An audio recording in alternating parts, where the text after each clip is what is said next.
the four basics you need to get a property. Talk about the four basics first. We'll talk about how we can navigate those four basics. And then we'll talk about how to actually buy property in Houston to build generational wealth. So generally, investing in real estate is very capital intensive, which means that you typically need some kind of money to invest in real estate. It could be your money or someone else's money, right? So that's what we call down payments. The beauty about it is that these days, a lot of lenders are actually giving us down payment assistance programs. So where you can come to closing with no money down, maybe 1%. Some of our lenders actually let you come down with only $100 down, $100 down payment to buy a home. Most of those down payment assistance, however, are reserved if you're buying your own personal home. So if you already have a home, Shelly, unless you want to move somewhere else, the down payment assistance program are not for you. But if Danny or Tatenda have not bought their own personal home yet and they want to do it, we can get you a down payment assistance program. So the first part of getting a mortgage is the down payment and closing costs, the money you need to get started with that. The second part will be your credits, right? As we all know, most of us do real estate investment with borrowed money. We'll borrow money and then we put some money down. So because of that, the lender will pull our credit to see what your credit is. Let me just ask a quick question. Does anyone know the minimum credit score you need to buy a home? Anyone in here? 580. 580. Wrong. 550. For some loans like FHA loans and VA loans, we can actually go as low as 500, right? So 580 is correct. 580 is ideal. We can actually go as low as 500 credit score. In some instances, we have some private lenders that will actually loan you lower than that, like hard money lenders that actually loan you money even if you have a lower credit score. So generally, 580 is the threshold we want, but we can go as low as 500 credit score. So the first thing is your down payment and closing costs. Second thing will be your credits. The third thing will be your income, right? Generally, you also need some kind of income before you buy real estate. And the income is what we use to pay your monthly payments and if you're buying your personal home. Unless you're buying an investment property, and lenders have made it so easy these days that if you're buying investment properties, we have what they call a debt service coverage ratio loan, a DSCR loan, which means that we don't even care about your income at all. We won't ask you about your income. We don't care about your W-2. We don't care about your 1099. We don't care about your tax returns. The property itself, we'll look at the rental income of the property and will qualify you for a loan based on the rental income of the property. I mean, that's amazing, right? So based on that, we have, to recap, we have four things, right? Down payment, closing costs, credits, and then income. But again, we can actually use the income, the rental income of the property to qualify you for a loan. So in the chat, right, can someone put in there if you're more interested in buying a personal home or buying an investment property, so I can kind of target my presentation to either personal property or investment property. Okay. And also put in the group if you can put your first and last name, phone number, and email address in there. Okay. Excellent, Shelly. Okay, excellent. Okay. Now for investment properties, we have some regions that we have very high cash flow. So most people don't understand. In investment properties, there's 4 ways you can make money in investment properties, right? I got you. Okay, I have you. Okay. You can make money from the cash flow. That's the rental income. That's when the money is coming in. You get your rental income, you pay your mortgage, and you have a difference called the cash flow. We also have what we call equity capture, right? This is where you actually buy the home below value. This is very powerful. So we have realtors on standby that, hey, this home is worth $250,000. I can get it for you at 180, 190, 160. So going in, you already have an equity in there, and you can tap into that equity and you actually get some cash out generally within 6 months of buying that. You can get some equity out of the property, right? So you have cash flow, you have equity capture, You also have your appreciation, right? Is the home value going up, right? So you put a little bit of money down, some down payment, and what the value of the home of the value of the property go up, and then that's the third one, right? Cash flow, equity capture, appreciation, and then finally, and the best part of of uh, of of investing in real estate is your tax benefits. People don't know that by far, your biggest expense in life is your taxes. Do we know that? Your biggest expense in life is your taxes. Most of us pay 30, 35, 40% of our, yes, I thought that when you know it, we pay 35% or more of our gross income we pay for taxes. So the biggest part of investing in real estate is actually actually tax benefits. So again, we have several opportunities to help you buy investment properties. Seems like most people are very interested in investment properties. If you want to buy your personal home, we have down payment assistance program, and we have some loan options that let you go as low as $100 down to buy your own personal home. Some is $0, right? They'll cover your entire closing costs. We have loans giving you 4.75 interest right now. In some cases, 3.99 interest if the lender will buy down the loan for you. And then for investment properties, most people, if you have a credit score of 620 for investment, we can help you with that. And we will use the income of the property you want to buy to qualify you, not your own personal income. So I'm going to pause for questions.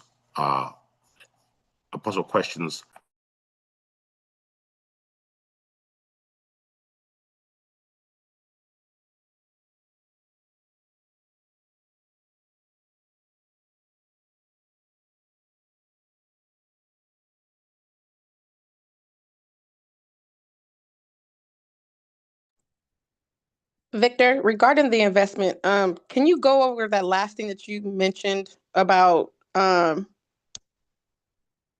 think it was about equity? You're muted. I can't hear you.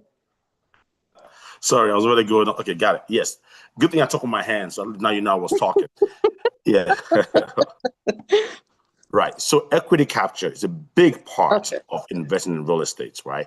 And I want to tell you that if you ever invest in real estate and you have a lender or a realtor helping you, ensure you ask them that, am I capturing any equity going in? As you've always heard, in investment, you make your money going in, not coming out.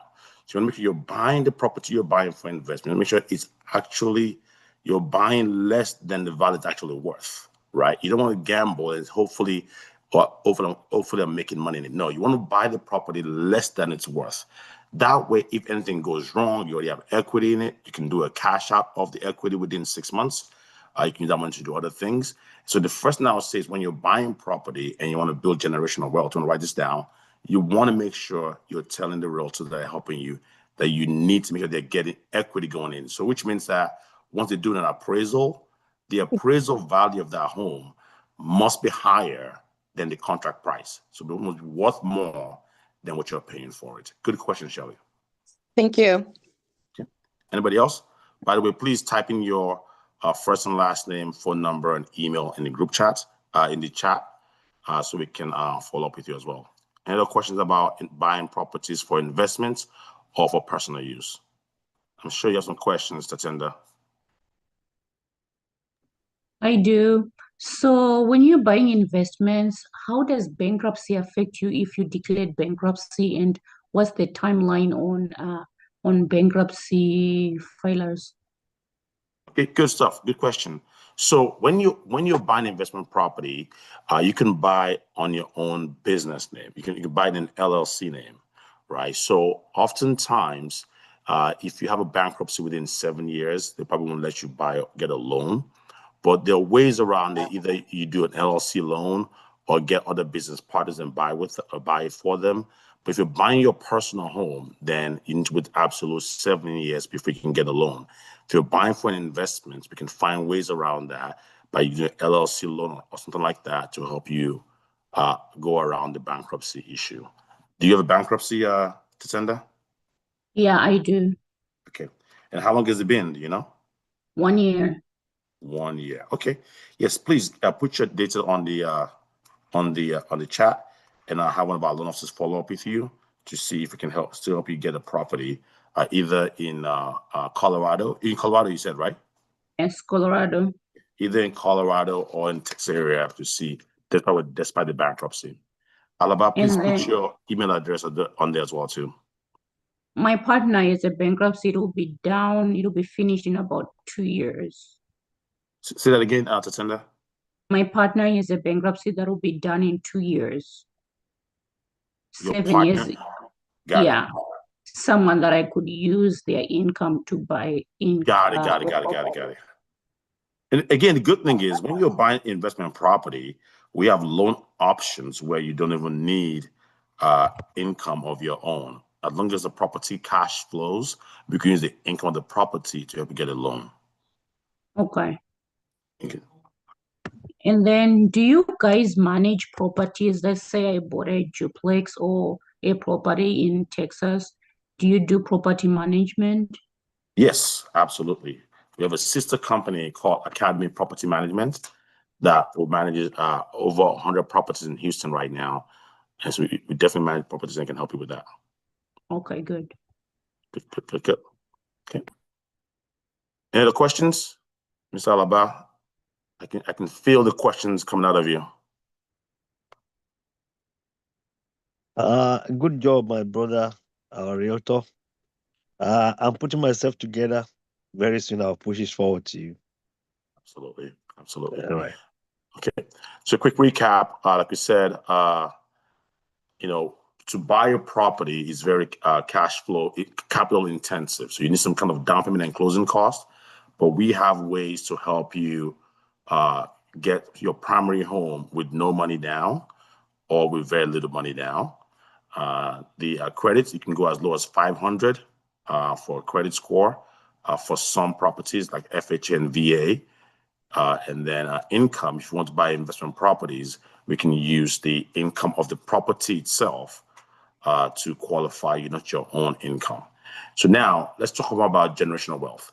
Let's say now over time you've acquired multiple properties. There's a strategy that we use that basically saying that you will never pay tax. Like I said, taxes is one of the biggest expense in life, right? Where you will never pay taxes and you get income for life. Okay. It's a method of where if you want to retire in 15 years and never pay taxes and pay income for life, what do? You buy one house for investments per year and you put it on a 15-year mortgage. Okay. I've had several of my clients that have done this and they're living very well. So what happens is year one to this year, you buy one investment property, put on a 15-year mortgage. Next year, buy one. Following year, buy one. By year 15, the first one that you bought will have been paid off by a tenant. And at that point, you can do a cash out refinance in year 16 and take out all that money. Mind you, the property has gone up in equity, right? You can take out all that money in equity and live with it. And let the tenants keep paying the rents going forward. Once you take all that money out, all that money is considered a loan. It's a loan process. It's not income because you're getting a loan from it, right? And it's tax free because it's a loan. I'm sure you guys have heard that a lot of business people, they never use their money to do deals. They get a loan. They borrow against their stocks. They borrow against their home. Elon Musk just bought Twitter without using any of his money. He just borrowed money against his stocks, and he got all that money without paying taxes because it's not income. So essentially, you buy a house every year for 15 years, and then year one, the first house you bought, by year 16 will be paid off. Take out equity of that and live with it. Year two, the second home you bought will be paid off by the 17th year, and the third one by the 18th. You can basically just do that every year and get cash out of these homes without paying any taxes. Now, you don't have to wait till the home is fully paid off to get equity out of it. Like during the years of COVID years and after that, we all saw home prices go up a lot. So you can always take cash out of these homes anytime during that period. I'll pause for more questions. You said something about borrowing against your stock. Can your stock be in an IRA account?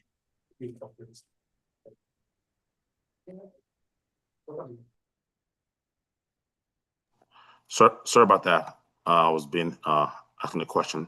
Yes, you can use your IRA to invest in real estate, right? They have what we call a self-directed IRA, right? So I have a lot of people that actually invest in real estate with their 401k.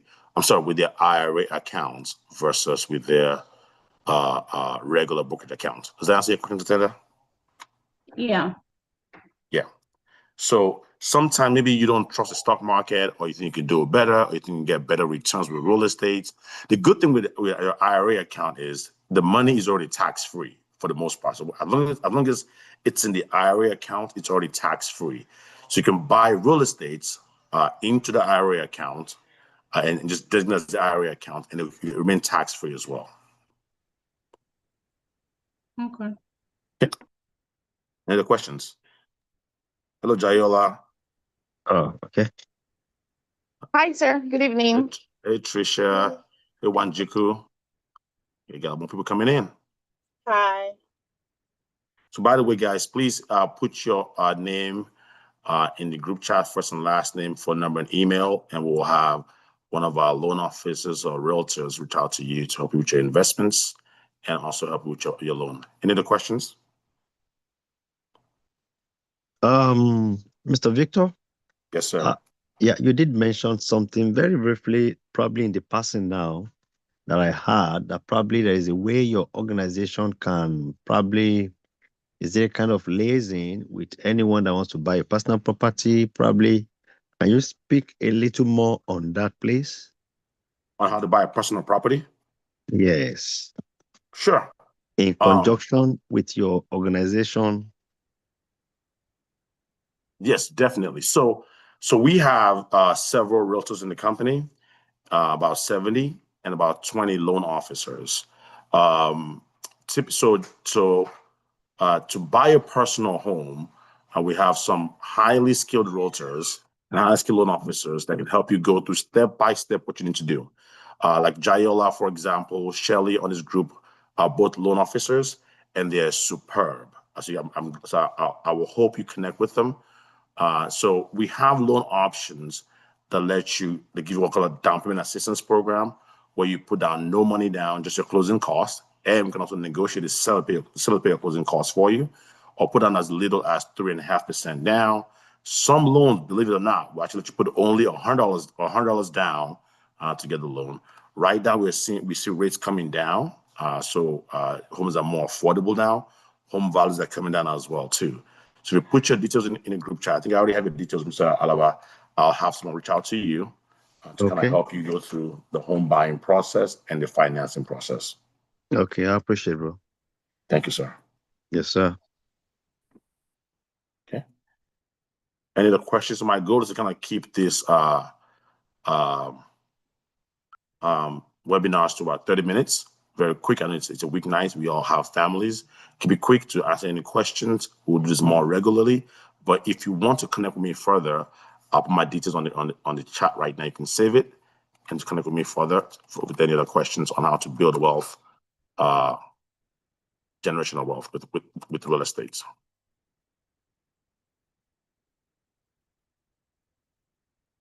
Okay. Just do one more round with any other questions before we wrap it up for the evening. I have a question. Go ahead, Titsenda. So, like me, I work part-time, 20 hours, making 1575. Because I know my bankruptcy is so far out until I can buy a house. At least that's what I think. And so, like, does it mean when I'm like towards in the end of my bankruptcy, do I need to work more hours, or like how does that work? And yes, also, go sorry, ahead. Go ahead. Sorry, go ahead, Titsenda. And also, I have child support income. Okay. So remember, you'd mentioned that you are more interested in investment property. So with investment property, you don't even need to work at all, right? So you could work more if you want to, you could work less, you could choose not to work. We typically use the income of the property itself to qualify a lot of people for investment property, as long as your credit score is decent, which I'm sure the bankruptcy will affect it. For those kind of loans, for those kind of purely investment loans where you don't want them to use your credits, you don't want to use your income at all, you need to have at least a 680 credit score for those ones, and you can work 0 hours and still buy investment property. Okay. Does that answer your question, Tenda? Yes. Fantastic. Okay. Any other questions, guys?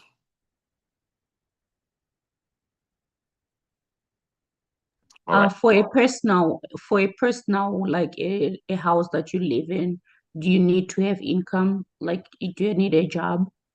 Yes, you do. You need to have income. You need a job for that. There's several types of incomes. Like there's like you say, you have child support. That's considered income.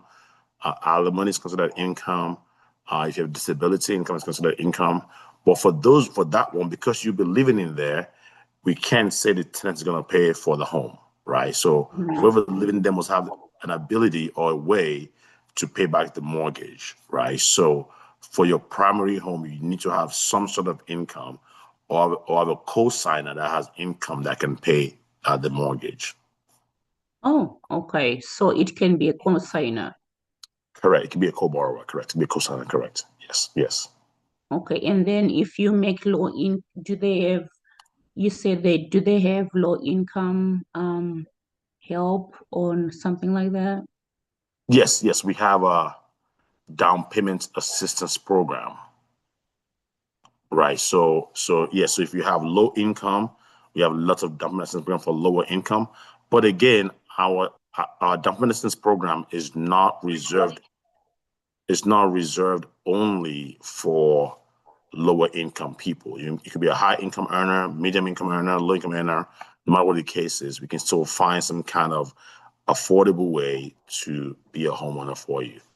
Again, like I said, we have two amazing loan officers on the group on the chat. Shelly is the Shell's iPhone 14 Pro, and Jayola Amo. You feel free to reach out to them, and they can give you all the details on how to be a homeowner. Okay. Great questions. Great questions, Tenda. It's almost like I'm paying to ask these questions. Yeah, when I met you on Instagram, I was like, I need someone to help me since, after bankruptcy and everything, it's like you're starting everything different. Correct. And absolutely, yeah. Stay with me. Stay with us. I have my details on the group chat. We really love to help our people out. As you guys know, I've been a broker for going on 15 years now. We've won top realtor in Houston, number 3, the largest Black-owned brokerage in Texas, and so on and so forth. So really at a point where we just like to help our people out, or help people out generally, to make good decisions financially and to build generational wealth through real estate. So please keep our contact. And if you need help today, tomorrow, 5 years from now, 10 years from now, we'll be happy to help you at any time you need help. And then money in the bank. I know they say you can't buy a house with mattress money. Can you buy from your child's account as long as you are a co-signer? Like, can you do that or no? Well, it depends. Generally, most kids cannot have an account anyways. So any account that's with your child, the parents would be the custodian, or an adult has to be the custodian, right? So obviously, also kids don't have money. So I need to know more details about what you're saying. So the adults usually probably the one putting the money in there for the kids in the first place. The adults probably the one investing the money for the kids in the first place. So if you need to invest that money into real estate, that's perfectly fine. I have 3 kids. I've been investing for them since they were born.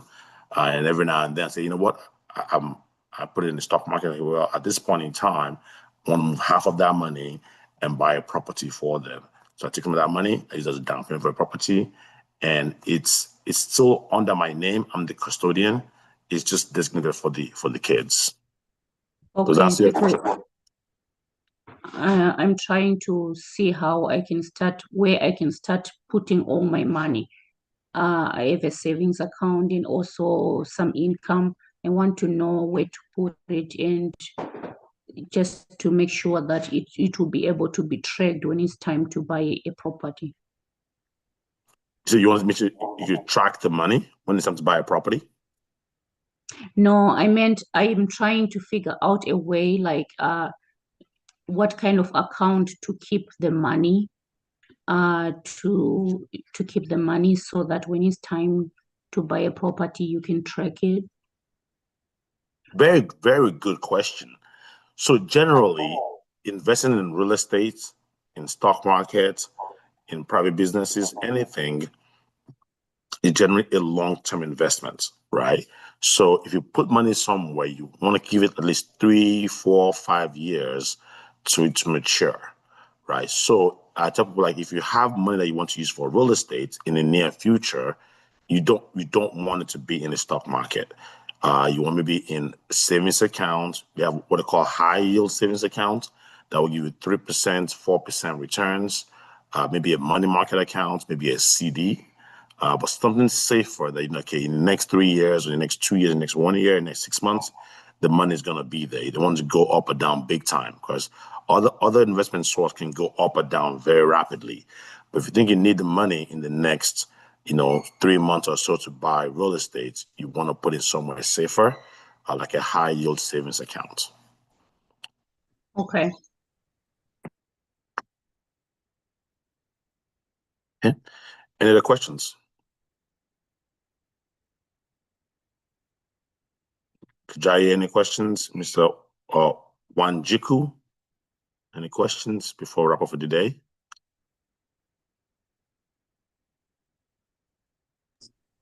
I do. I have one. When's the next one? When's your next event? So it'll be a monthly event. I think that the building generational wealth is a very popular topic. So my goal is either to do a building generational wealth event basically based on that, or I know also a lot of people want to know how to do their homestead taxes. Maybe do an event on that. But I think building generational wealth will be the next event, and it's very popular. So we're going to do it towards the end of February. Right, guys? If there are no other questions, thank you so much. Hi, sorry, I'm driving, so I'm trying to figure out where my mute button is. This is Jay. No problem. How are you doing? I'm wonderful, sir. Thank you for organizing this. My question is about when you have a kind of a life insurance policy. So what would you say about withdrawing money out of it to use as a kind of a down payment? Hold on, baby, hold on. To use as a down payment in order to buy an investment property. So, I mean, I just need a little bit of enlightenment around that. It's a very good question. So that kind of question requires more in-depth analysis of that life insurance. But generally, I am not a big fan of life insurance that has cash values and cash benefits in it. Typically, that cash returns are very, very, very, very low, especially considering that most of the time, the first 2 or 3 years, all the money you're putting in there, none of it is going towards investments for you. It's going towards paying the commission of the life insurance agents, the companies, kind of things. And those first 2, 3 years is where your compound interest is actually really, really working for you. So I will definitely invest in real estate first, and never invest, or because cash is not an investment, never put money in those cash value things. Now, before you go cash it out, like I said, I'm just gonna look more into it to see how long have you had it, what are the pros and cons before you cash it out. But as a general rule, I will invest in real estate and other instruments before ever putting money in those cash value insurance instruments. Does that answer your question? Yes, it does. Well, I mean, what I'm just thinking around it is that if you can just like put a little bit of change as a premium monthly, and you can just, take advantage of a bulk of money to invest in property, and you just pay. I'm just thinking, if the math is gonna math, if you can just pay like little property taxes on that person money you withdraw for a kind of something you can borrow to use as a down payment if you don't have a volume of like $100,000 cash down to buy an investment property. That's just the way I'm just thinking around it. So basically, you want to take money out of the insurance instrument that you have to use that money to do real estate. Yes, that's all. Yeah. Yeah, no, for sure. I think it's a good idea just because I don't like those insurance products in the first place. I don't think you'd be putting money in there in the first place. But again, we need to kind of look into it deeper. You can give me a call tomorrow. We'll talk about it. See how long you've had the insurance product, what's your surrender charge, surrender value, those kind of things. And then definitely investing in real estate over the long term will usually perform better than the insurance. And therefore other things as well too, because for the most part, the way those insurance are already structured is you either get the cash value or you get the face value. You don't get both. The face value. Yeah. Right. So I'm a big advocate of getting term insurance where you always get the face value and then you take the rest of your money and you invest in elsewhere, either in index funds or into real estate or whatnot, not putting the extra money back into that insurance bucket that your heirs would never get both, right? So I think it's a very bad product generally. I don't use it. All right. Thank you, sir. And again, like I said, the first 2-3 years, all the money you put in there is going for commissions, not for investments. It's going for fees. Makes yes, sense. Yeah. And that first 2-3 years is the most critical part of your investment. That's where compound interest actually works and make your investment grow faster. Okay. So, thank you very much on this, sir. You're welcome. One quick one. So let's say I want to buy a duplex for 500,000.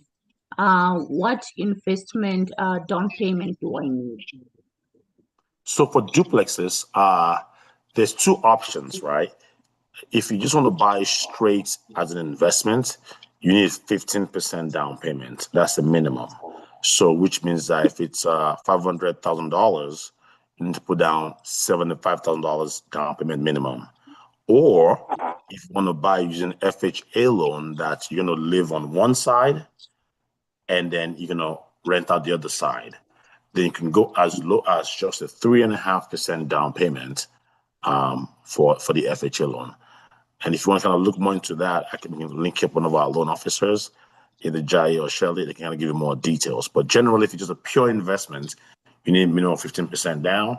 But you can structure a different way of doing it where you want to live on one side, or if we can find you a private loan or those kind of things, you can probably go lower than that 15% to about 3.5%. Yeah, I do fantasize about living on the other side and renting the other side.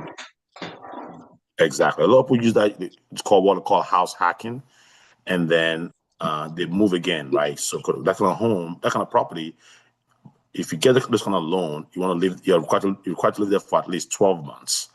For 12 months, and then do somewhere else, and then do somewhere. Before you know it, they have 4, 5, 6 duplexes in their name, and they've put a little bit of money down on it, and then that leverage works in helping them increase their total returns.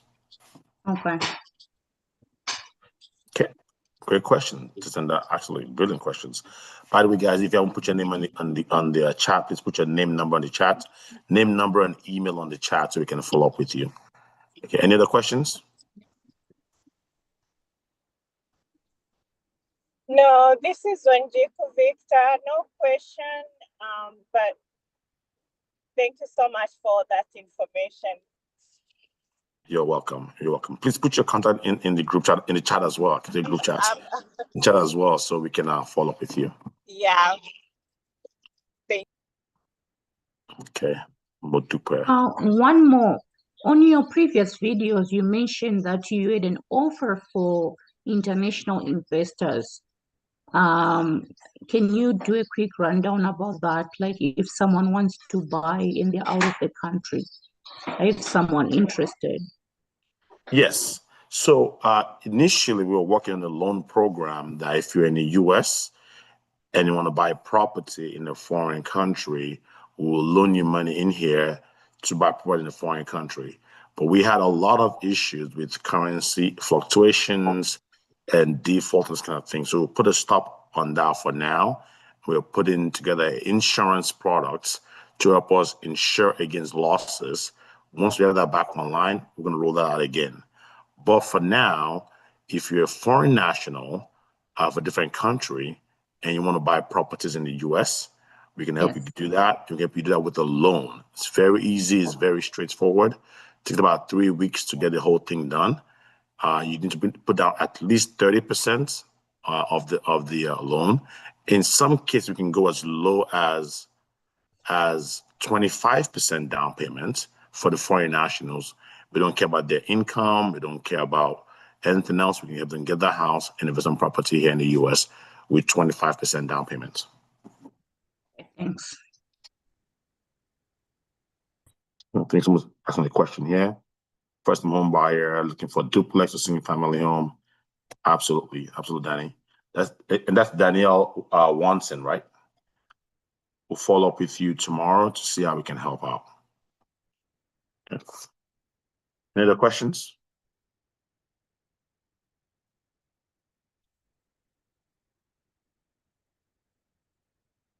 Okay. If you have no other questions, my goal was to do 30 minutes. We've gone a little longer than 30 minutes. That means we were having fun.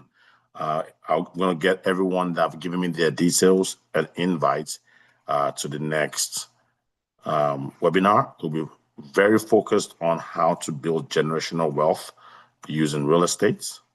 It'll be the next topic of the next webinar. We'll go from there. Okay.